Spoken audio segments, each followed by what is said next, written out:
modes like aperture priority auto, shutter priority auto and programmed auto.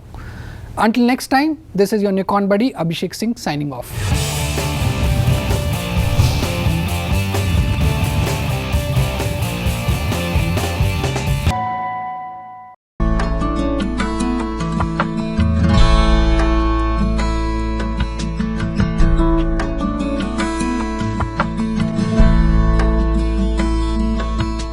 How do I tune my DSLR for different lighting conditions? How can I play with depth of field quickly? How can I capture portraits with a soft blur background? If you have all these queries and questions, this session will answer all of them. Welcome everyone to another session of Nikon DSLR tutorial.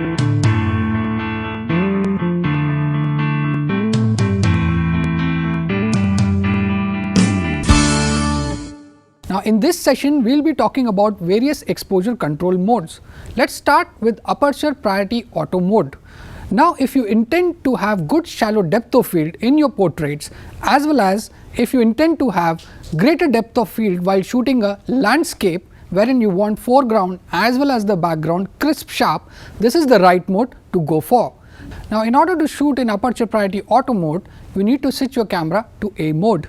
Once you switch your camera to A mode, you just need to rotate the command dial and the back side of the camera. Now this dial will help you change the f number. Now in this mode, camera automatically will adjust the shutter speed, so you don't have to worry about the shutter speed.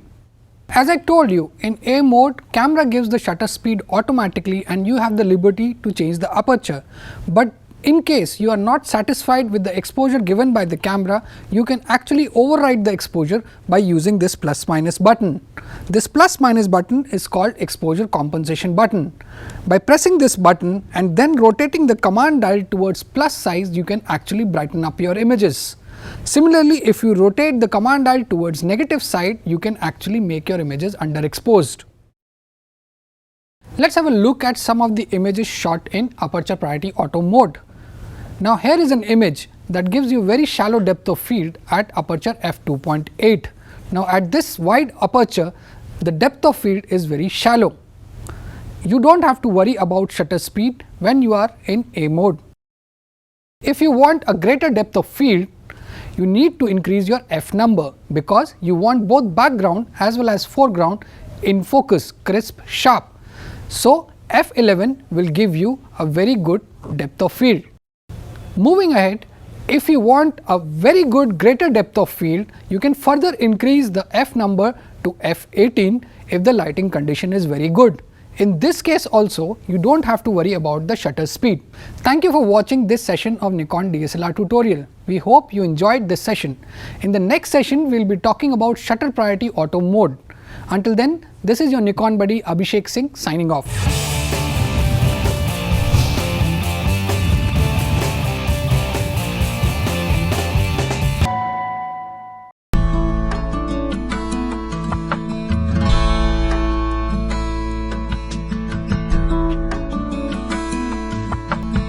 How can I capture stunning sports images without worrying about exposure? Which mode should I use to capture high-speed subjects? How can I play with slow shutter speed? If you have all these queries and questions, this session will answer all of them. Welcome everyone to another session of Nikon DSLR tutorial.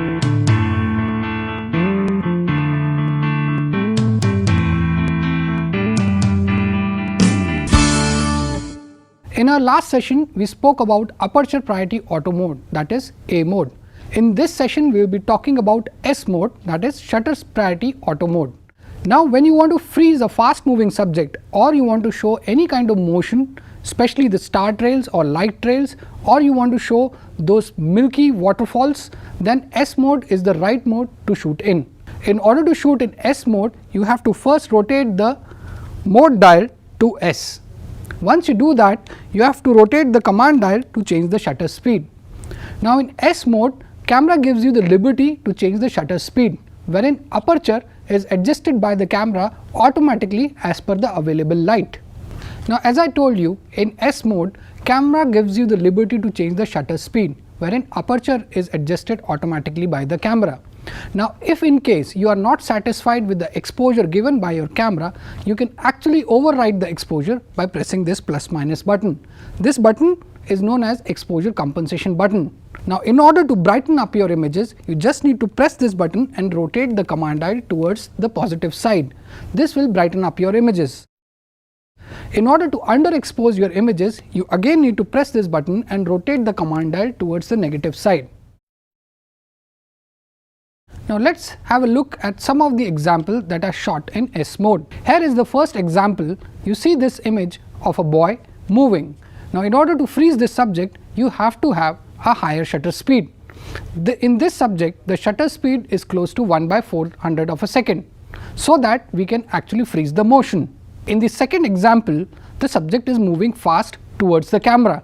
Now, in this case, you again need to have a higher shutter speed in order to freeze the subject. Here the shutter speed chosen is 1/400 of a second. Now, as you can see in the image, this image has been shot in a very low lighting situation. In this kind of situation, you need to expose the image sensor towards light for a longer duration. Hence, we have chosen a very slow shutter speed of 4 seconds. Here is one more example of slow shutter speed. Now, in order to show a milky effect or a flowing effect on a waterfall, you need to use a slow shutter speed. Here we have used 1/15th of a second shutter speed to show this effect. Now, always remember, in this kind of situation, you need to stabilize your camera or mount a camera on a tripod in order to avoid image blur. That was all about shutter priority auto mode. Thank you for watching this session of Nikon DSLR tutorials. In the next session, we will be talking about programmed auto mode. Until next time, this is your Nikon buddy Abhishek Singh signing off.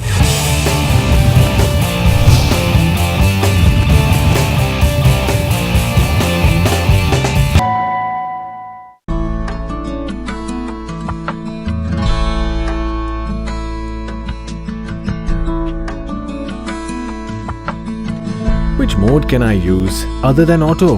How can I take a picture without worrying about exposure? How P mode is different from auto mode?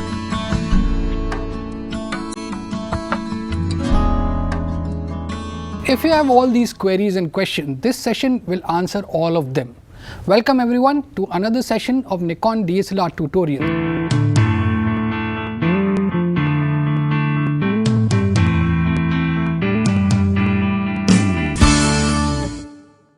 Now, in this session, we will be talking about programmed auto mode, which is called P mode. Now, when to use P mode? P mode is the best solution when you want to just focus on the composition part of your photography. You don't have to worry about setting the shutter speed or the aperture. Just rotate the dial to P mode and point your camera towards the subject and shoot. In this mode, camera gives you the combination of shutter speed and aperture. In case you are not satisfied with the exposure given by the camera, you can actually override the exposure by using this plus minus button. This plus minus button is called exposure compensation button. By pressing this button and then rotating the command dial towards plus size, you can actually brighten up your images. Similarly, if you rotate the command dial towards negative side, you can actually make your images underexposed. Now, P mode is a very unique mode which gives you the liberty to focus just on your composition. In P mode, as I told you, camera gives you the combination of shutter speed and aperture. It should not be confused with the auto mode. In P mode, you have the liberty to change ISO, white balance, and also flash is under your control, wherein in auto mode, flash is not under your control. Flash will pop up whenever the camera feels the necessity of light. Also, options like ISO, white balance, etc. are completely disabled in auto mode. That was all about programmed auto mode. Thank you for watching this session of Nikon DSLR tutorial. In the next session, my colleague Rohan will speak to you about focusing. So stay tuned.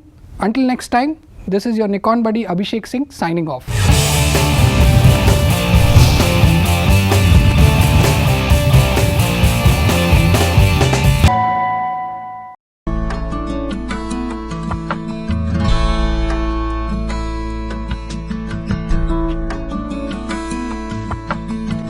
How can I use all the focusing modes in my camera? My image is perfectly exposed, yet not sharp. Why? My images are getting blurred even if I'm using a tripod. Hello everybody, welcome to another session of Nikon DSLR tutorials.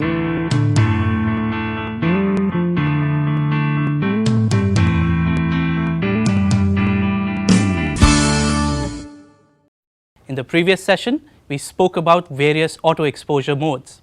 In this session, we will be talking about focus.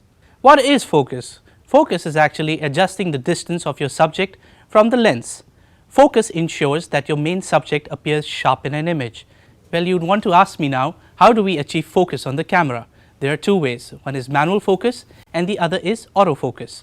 In manual focus, we manually move the focusing ring on the lens to achieve focus, that is fixing the distance between the lens to the subject. In autofocus, when we press the shutter button halfway down, the lens automatically detects the distance and achieves focus. Now, autofocus further has two different parts, which is focus modes and focus area modes. To understand autofocus better, let's have a look at this example.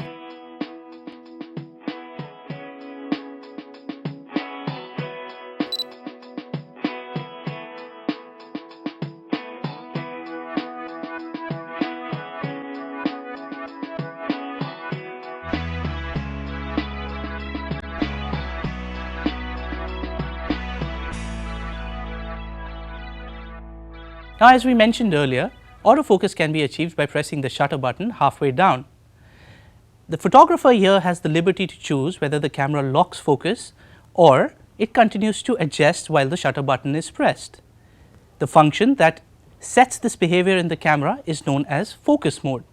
Now, focus mode has three different components: AFS, AFC and AFA. In the AFS or single servo autofocus mode, it is generally used for stationary subjects. Focus locks when the shutter button is pressed halfway, and the shutter can only be released if the camera is able to focus. This mode also gives you the liberty of recomposing your scene after the focus is locked.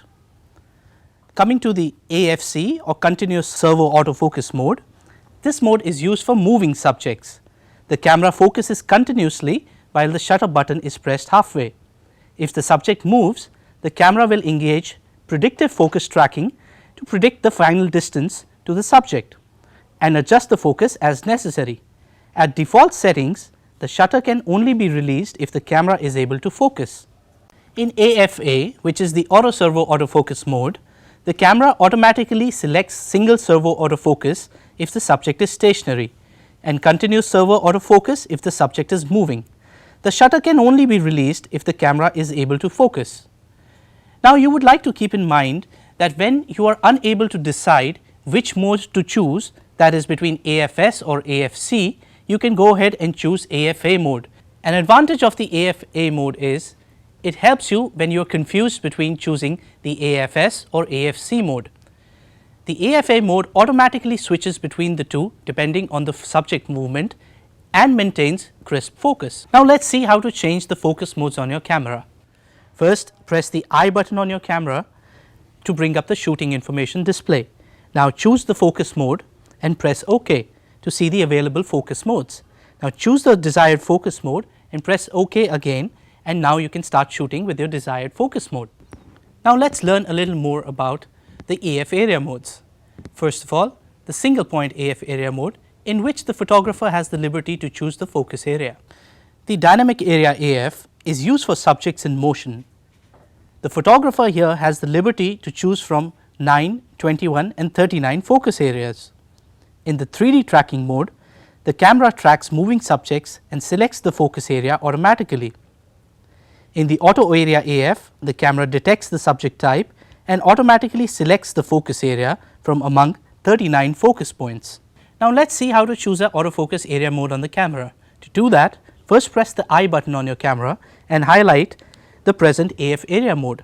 Then press OK to bring up the AF area modes available on the camera. Now, you can select the desired AF area mode and press OK. Now, you are ready to shoot. We have spoken about various focus and focus area modes. Now, let us understand what is focal length. Technically speaking, focal length denotes the distance of the front element of the lens to the sensor. I know this is a bit technical, but to understand this better, let us go through a series of images. In this series of images, we have kept the distance between the subject and the camera constant. The only thing that we varied is the focal length. You will see through these images that how varying the focal length changes the image. The shorter the focal length, the greater the extent of the scene captured by the lens. On the other hand, the longer the focal length, the smaller the extent captured by the lens. If the same subject is photographed from the same distance, its apparent size will decrease as the focal length gets shorter and increase as the focal length gets longer. In the previous set of images, you saw how varying the focal length changed the picture angle. Now, let us see another set of images where when we change the distance between the camera and the subject, how it changes the perspective. In these photographs, we change the distance between the camera and the subject so that the subject always appears to be of the same size. Note the difference in balance between the portrait subject and the building in the background. The wider the lens, the greater the apparent distance to the building. Thank you for watching this tutorial. We hope you enjoyed it. But stay tuned for the next session where we talk about white balance, raw images and in-camera editing. So until then, this is your Nikon buddy Rohan signing off.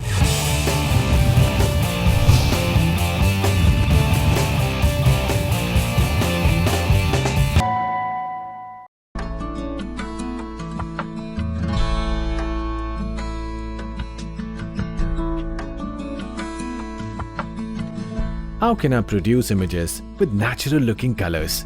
How can I capture images in RAW format? Can I edit my images in my camera? Hello everybody, welcome to another session of Nikon DSLR tutorials.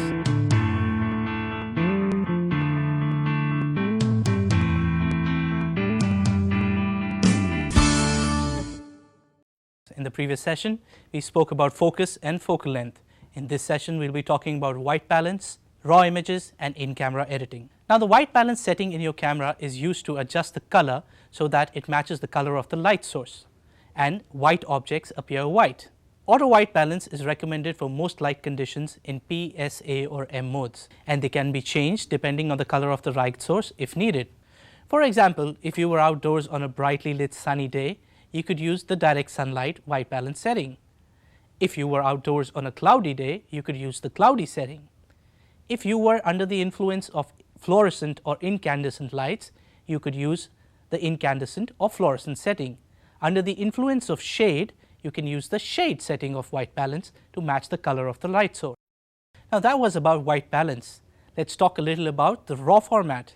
We often get this question from our viewers that why not shoot JPEG instead of RAW, whereas while shooting JPEG, you can shoot a lot more images and in lesser space. Well, let me tell you, the RAW format is actually an uncompressed and unprocessed format and is the best output from your camera, whereas JPEG is a processed image. Another advantage of RAW files over JPEG are that they can be converted again and again without loss of data or quality. RAW format can be used for specific images which have a great archival value or are needed for future storage. Now let's have a look at these two images on the screen. The JPEG image, which is a processed image, has very little scope for post-processing. If we try and post-process a JPEG image, we might lose picture quality. Whereas in a RAW image, we can manipulate the exposure up to 2 stops. We can change the white balance or post-process it how we like, as we desire. Having talked about the benefits of shooting in RAW, here is another great feature that Nikon cameras offer you is in-camera editing. Nikon cameras give you the capability of editing your images within the camera itself using the retouch menu. To access the retouch menu on the camera, press the menu button and then scroll down using the multi-selector key to the retouch menu. In the retouch menu, you have many options like delighting, red eye reduction, you can even crop your images. And another interesting effect is monochrome. You can change your images to black and white. To do so, select the monochrome using the multi-selector key, press towards the right and you get into the menu options where it gives you 3 choices, black and white, sepia and cyanotype. Choose the effect you like, press OK. It takes you to the next menu where it helps you choose the image that you would like to turn to black and white. Choose the image and press OK. If you like the effect, press OK to save the image. Now, it does not destroy the original image but saves a copy of the same image. So that way your RAW file is protected and you also get a black and white copy of the same image. Suppose you wanted to adjust the color balance of your image. Again, you can use the retouch menu. To access the retouch menu, press the menu button, go to the retouch menu and choose the option color balance. After you choose color balance, press OK and it will take you to the menu where you can choose the picture that you would like to change. After selecting the picture, it will show you a color chart. You can shift the slider using the multi-selector key to change the color balance, and once you have achieved the effect, just press OK to save. Again, it saves only the copy, it does not destroy the original file, and you have a copy of your color balance adjusted image. Using the retouch menu, you can also process your raw files. Let us see how to do that. Press the menu button again to go to the retouch menu. In the retouch menu, scroll down to the NEF raw processing option. NEF stands for Nikon electronic format, which is the format for raw files in Nikon cameras. Once you press OK on the NEF processing option, it takes you to a menu where you choose the raw file that you would like to process. Press OK again and it will take you to the raw processing option. Over here you can adjust the white balance, you can adjust the exposure and also change the picture control to vivid if you would like the pictures to be more saturated, standard or even monochrome. After you have made your desired changes to the raw file, you can go ahead and press execute. Once you press execute, it processes the changes and gives you a JPEG copy of the raw file. Thank you for watching this tutorial. I hope you enjoyed it. Stay tuned for the next session where we talk about some important camera controls and menus. Until then, this is your Nikon buddy Rohan signing off.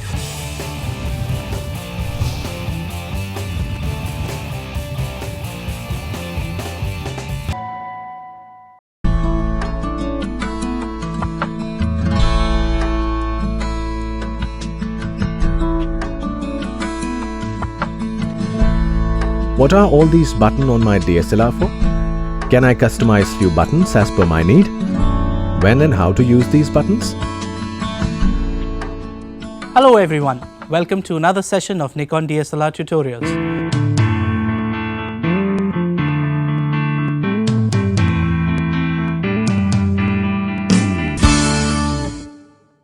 In the previous session, we spoke about white balance, raw format and in-camera editing. In this session, we will be talking about important camera controls and menus. We often find people overwhelmed with the number of buttons on a DSLR. In this session, we will be telling you about these buttons and their functions. First button that we have is the exposure compensation button, which is a small plus minus button right next to the shutter button on the camera. This button helps you adjust the exposure on your camera. All you have to do is press the plus minus button and rotate the command dial. If you rotate it towards the positive side, you will make the picture brighter, and if you rotate it towards the negative side, you will make the picture darker. This way, you can use the exposure compensation button to adjust the brightness in your image. There will be many times when the light will be less and you would need to illuminate the scene. For such times, use the built-in flash on your camera. To pop up the built-in flash on the camera, just press this button which has a lightning bolt made on it, which is the flash button. Once you press that, the flash will pop up and you can take a picture using the flash and illuminate the scene. The camera also offers you various flash modes. To change the flash mode, press the I button and use the command dial to choose out of fill flash, red eye reduction, slow sync and rear sync. You can also increase or decrease the power of the flash by compensating the flash. To compensate the flash, press the I button and select the flash compensation button in the information display. Once you select that, press OK and you would see that the next menu shows that you can increase the power by 1 stop and decrease it by 3 stops. Now let's talk about the function button on the camera. Presently I am using a D50-300 and the function button on this camera is placed right under the flash button. Function button is actually a free button that you could assign to any function that you frequently need. To do so, press the menu button, go to the custom settings menu. In the custom settings menu, go to F controls and choose F1. Press OK and it gives you a list of options like image quality, ISO, white balance, active delighting and many more. Choose the option that you would like to assign your function button to and press OK. The AEL and AFL button is placed at the back of the camera, right next to the I button on the D50-300. You can use this button to lock the exposure or focus or both together.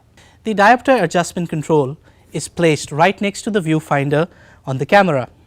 The diopter adjustment controller helps you set the power of the viewfinder according to the power of your eyesight, so you really don't have to use your spectacles while taking images.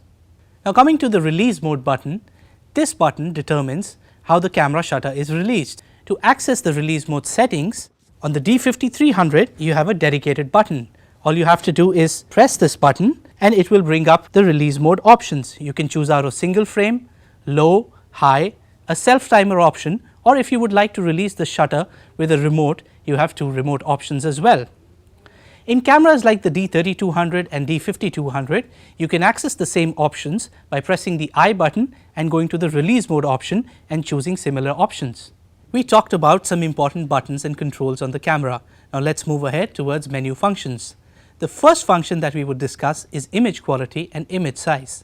To access this menu, press the menu option and go to shooting menu. Select image quality, and here you can select out of NEF RAW and JPEG options. You also have options for shooting an NEF RAW file with a JPEG file depending on the quality of the JPEG, like fine, normal and basic. Now the second function I would like to talk about is the picture control. To access this function, again we will press the menu button, go to the shooting menu and select picture control. In the picture control you have many options like standard, neutral, vivid, monochrome or portrait and landscape options. You can choose the desired option and press OK to apply the changes to the image. Now the auto ISO sensitivity is a great function. It enables your camera to choose an ISO setting or boost an ISO when the user or the photographer is unsure of the ISO settings. To access this function, we will press the menu button, go to the shooting menu and then to ISO sensitivity settings. In the ISO sensitivity settings, we will choose auto ISO sensitivity control and switch it to on. We can also set the maximum level to which the camera can boost the ISO. Once we have chosen the appropriate level, we press OK and we are ready to shoot. Another great function that Nikon cameras offer is active delighting. Now active delighting brings back details in shadow as well as brighter areas in high contrast situations. To access this function, we will press the menu button, go to the shooting menu and choose active delighting. Depending on the lighting condition, we can choose out of low, normal, high and extra high. Once you have chosen the right level, press OK and you're ready to shoot. Now we've talked about buttons and menu functions and how we can use them to customize our camera settings to our liking. But if you would ever like to return back to the standard settings, you could do it very easily by resetting the shooting menu. To do the same, press the menu button, go to the shooting menu and choose reset shooting menu. Once you press OK, you will get an option to confirm your selection, press yes and your shooting menu is back to the standard settings. Thank you for watching this tutorial. We hope you enjoyed it. Stay tuned for the next tutorial where we talk about compositions. Until then, this is your Nikon buddy Rohan signing off.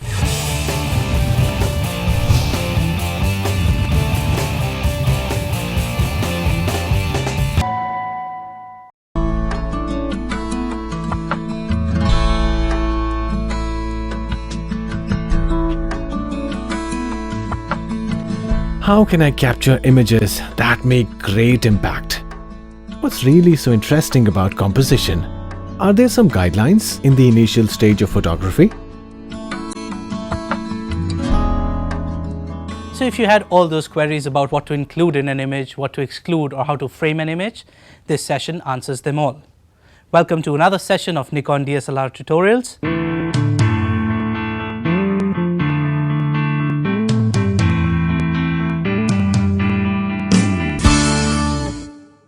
In the previous session, we spoke about important camera controls and menus. In this session, we'll be talking about composition. Composition is how you frame your image. There are a few guidelines that you can follow which will make your images more interesting and engaging. Now talking about the rules of composition, let's talk about the first rule of composition, the rule of thirds. The rule of thirds states that if you were to divide your frame with 2 horizontal and 2 vertical lines, and place the most interesting component of your image at the intersection of these lines, you would have achieved rule of thirds. To understand the rule of thirds better, let's look at these images on the screen. You will see that both these images fulfill the rule of thirds. Another rule of composition is balancing elements. Balancing elements deals with the visual weight of the image. To understand this rule better, let's look at a few examples.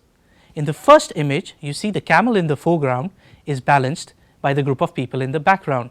This does not make the image look tilted towards one side. In the second image, you see the similar thing happening, where you see the camel chariot in the front is balanced by the camel chariot in the back, and this also gives you a visually balanced image. Now let's talk about framing. Framing deals with what to include or what to exclude in our image. It also gives us guidelines of using natural elements or surroundings to our advantage or as a frame in our image. Let's look at the first image to understand this better. In the first image, we see how we have used the arch of a doorway to encapsulate and frame a monument. In the second image, you will see how we've used different elements to frame this image, like the branches of the trees on the sides, the trees on the hill, the mountains in the background, and the clouds in the sky. All these components together give this image a cinematic feel. Another rule of composition is leading lines. With the use of leading lines in images, we draw the viewer's attention into the image or towards a specific portion of the image. Let's have a look at the first example, where we have used the walls of this passage to draw the viewer's attention towards the building in the background. In the second image, we use the road as a leading line into the image, which draws the viewer's attention towards the hills and the clouds. In composition, viewpoint talks about how changing different camera angles can change the perspective of an image. Like if you were to take a picture of a child playing from up here, you would probably dwarf the child. So it is advisable to go down to the eye level of the child and then take a picture. In the first image, you see that we've chosen to actually go sit down on the ground and take this image from a very low perspective. This gives the monument a larger than life feel. Talking about another rule of composition, into the frame. Into the frame talks about leaving positive space in the direction in which your subject is either looking or moving. If you look at the first image, we have a man which is looking towards the right, and so we have left positive space on the right side of the image. If we go to the second image, you would see that we have left positive space towards the left of the image, because that is the direction in which the horse is moving. Thank you for watching this tutorial. We hope you enjoyed this session on composition. Stay tuned for some more interesting videos coming your way. Until then, this is your Nikon buddy Rohan signing off.